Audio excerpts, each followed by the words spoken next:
మిత్రులారా, ఈరోజు దేశవ్యాప్తంగా సిఐటియు వ్యవసాయ కార్మిక సంఘం రైతు సంఘం ఆధ్వర్యంలో జీడుబల కార్యక్రమానికి వ్యవసాయ వ్యతిరేక పోరాట సంఘం టీడీపీఎస్ తిరుపతి తరఫున సంపూర్ణ మద్దతు ప్రకటిస్తూ ఈరోజు కేంద్రంలో బీజేపీ ప్రభుత్వం, నరేంద్ర మోడీ ప్రభుత్వం రైతులకు వ్యతిరేకంగా, కార్మికులకు వ్యతిరేకంగా, దళిత బహుజనులకు వ్యతిరేకంగా ఈరోజు కేంద్రంలో మోడీ ప్రభుత్వం రైతులకు వ్యతిరేకంగా రైతు వ్యతిరేక చట్టం తీసుకోవడం జరిగింది. అదేవిధంగా దేశంలో కార్మికులకు 4 లేబర్ కోడ్ తీసుకొచ్చి కార్మికులకు 10 గంటలు పెంచి ఈరోజు 8 గంటల పనిదినాన్ని 12 గంటలు పెంచి కేంద్ర ప్రభుత్వం కార్మికుల వ్యతిరేక ఈరోజు అనుభవిస్తూ ఉంది. అదేవిధంగా రైతులకు కూడా రైతులకు సంబంధించిన రైతులకు గిట్టుబాటు లేకుండా రైతులకు సంబంధించిన సరైన నిధులు పంపిణీ చేయకూడదు, నిర్లక్ష్యం వేరేస్తూ ఉంది.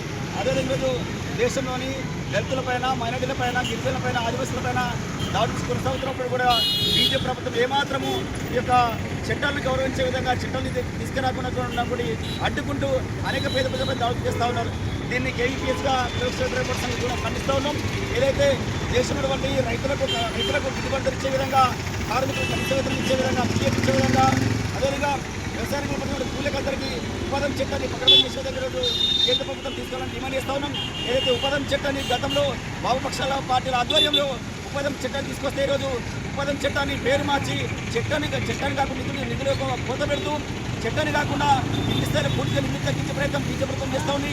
దీన్ని తీవ్రంగా ఖండిస్తూ ఉన్నాం. ఎందుకంటే దేశంలో దాదాపు 70 లక్షల మంది ఉపాధి పొందుతూ ఉన్నారు. కానీ ఇక బీజేపీ ప్రభుత్వానికి పేదలు కానీ, దళితులు కానీ, పేద ప్రజలు కానీ ఉపాధి చట్టం ద్వారా లబ్ధి పొందితే బీజేపీ ఉన్నటువంటి కేంద్ర ప్రభుత్వం ఈరోజు ఉపాధి చట్టం తీసుకెళ్లకుండా నిర్ణయం చేస్తూ ఉంది.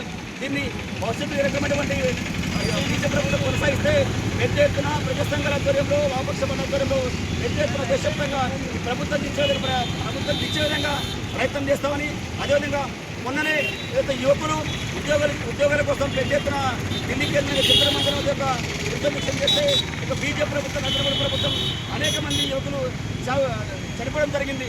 దీని తక్షణమే కేంద్ర ప్రభుత్వం నుండి విద్యాశాఖ మంత్రి రాజీనామా చేయడం చాలా సంతోషకర విషయం. ఎందుకంటే కేంద్రంలో బీజేపీ ప్రభుత్వం ఇప్పటికీ ఒక కేంద్ర మంత్రి రాజీనామా చేయడము ప్రభుత్వం పాలన అందరికీ అర్థమైంది. కాబట్టి భవిష్యత్తు కూడా బీజేపీ ప్రభుత్వానికి గడ్డుకలం దగ్గర తెలియజేస్తూ భవిష్యత్తు కూడా కార్మికుల, రైతుల పక్షాన ప్రజా సంఘాల ఆధ్వర్యంలో ఉద్యమాలు చేసి సాధిస్తామని ప్రభుత్వాన్ని డిమాండ్ చేస్తామని.